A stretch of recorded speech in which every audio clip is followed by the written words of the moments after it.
Well, I see you managed to scrounge up another dime for this copy of Tales from the Crypt. Good. Don't worry. You won't be sorry. You'll get more than your money's worth of chills. I'll see to it. Yes, it's me again, your host in horror, the Crypt Keeper.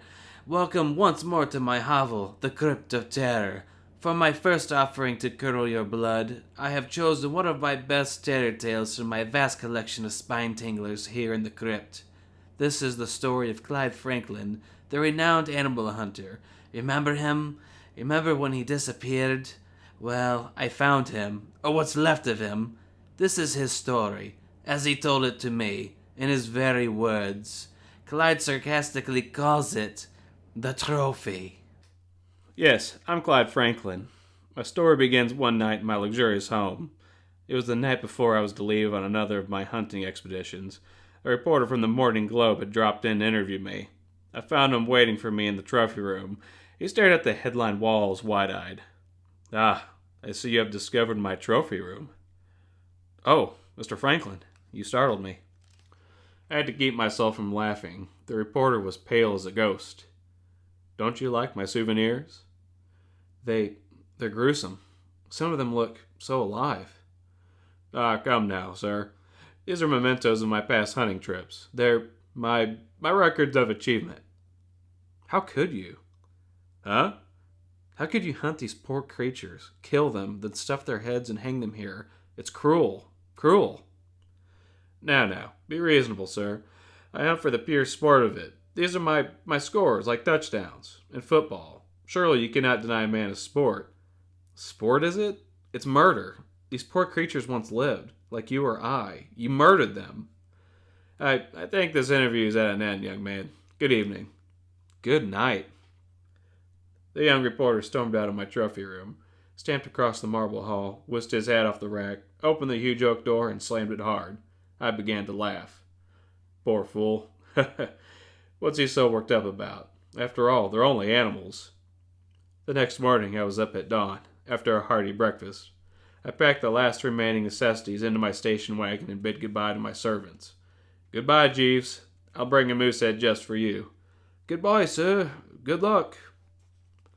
My trip this time was to take me up the Alaskan highway in search of caribou, puma, moose, or any other unfortunate animal that might cross my gun sights. After Africa and India, this trip will be tame. Just a few miles out of Prince George, Canada, I made my first camp. There ought to be plenty of moose and caribou in these woods. I'll try my luck bright and early tomorrow morning. The next day I tracked a moose for 3 hours. Finally I caught up with him. He was standing in the shallow waters of a small lake drinking his fill. Look at those antlers. What a trophy he'll make. He turned toward me and bellowed as I came out in the open, raised my gun, sighted carefully, and... He dropped to his knees. He snorted in pain. His beady eyes reddened. He stumbled to his feet and charged. I stood my ground. I raised my gun again. I waited until I knew I could hit the vital spot. Then I fired. He went down as the bullet struck him. He rolled over and lay dead at my feet. It was tremendous. His head was going to be a wonderful addition to my trophy room. I unsheathed my knife and set to work. The next day I broke camp and continued on my way. About noon I stopped at one of the few gas stations along the Alaskan highway. Better fill up, mister, and take a can to spare. Next station's 200 miles. Good idea. Say, that's some moose head you got there. Where'd you bag him? North of Prince George. He's a beauty, isn't he? Where's the carcass? I left it. I just wanted the head for my trophy room. Shucks, that's a lot of meat gone to waste. Folks up here hunt for food. Well, I hunt for sport. It was towards evening that it happened. I was speeding along at a fair clip when I saw the board stretched across the road. Spikes! I slammed my foot down on the brakes. The two front tires exploded as the spikes ripped into them. The station wagon lurched crazily, and I felt it going over. There was a horrible crash and everything went black. When I came to, I was lying on a couch in a rustic cabin. As the cobwebs cleared, I heard a strange sound. It was the steady throbbing of a motor coming from the next room. Where am I? I remember. The crash. Suddenly, as I lay there, I heard voices coming from the room with the throbbing motor.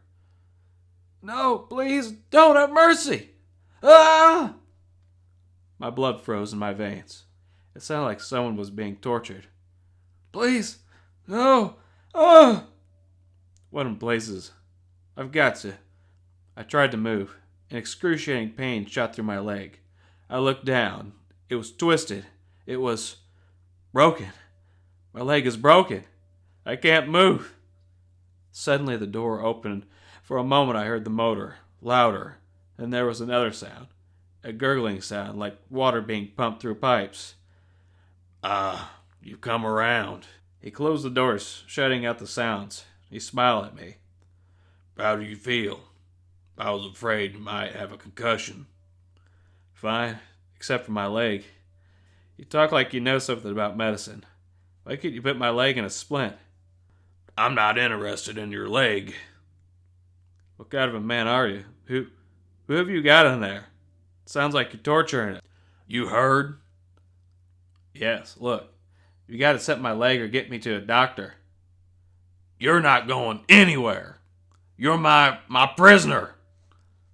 The spikes, you put them across the road. Exactly. Let us say I bagged you as a hunter bags an animal. What are you going to do with me? He turned and started out the door. You'll see. You'll see. I watched him as he crossed the clearing and entered what appeared to be a woodshed.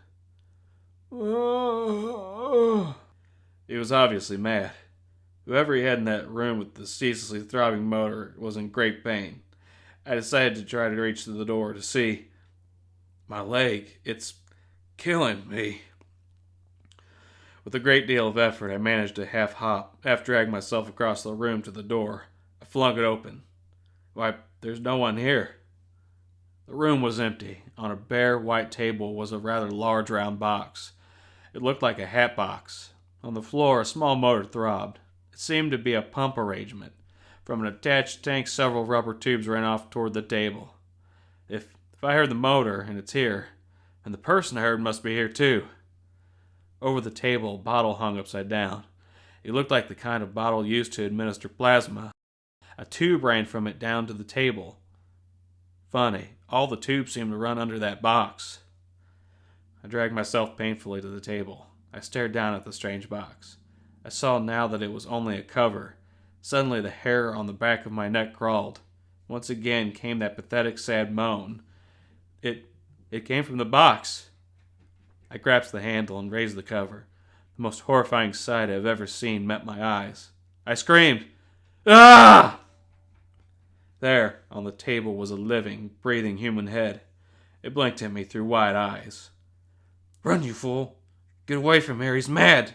Mad!" I stood rooted to the spot, unable to move. The indescribable horror I felt numbed my senses. "Do you hear me? Get up before it's too late! Do you want to end up like me?" Suddenly, the head's wide, staring eyes looked beyond me, and I spun around. "Well, I see you have discovered my trophy room."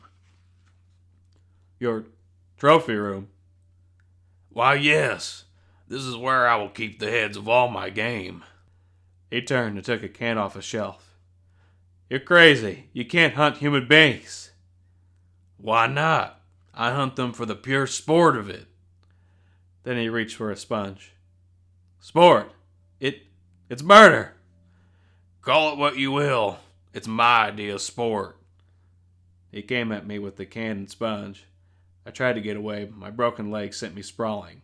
He clamped the damp sponge over my nose and mouth, and I smelled the sickening, pungent odor of chloroform.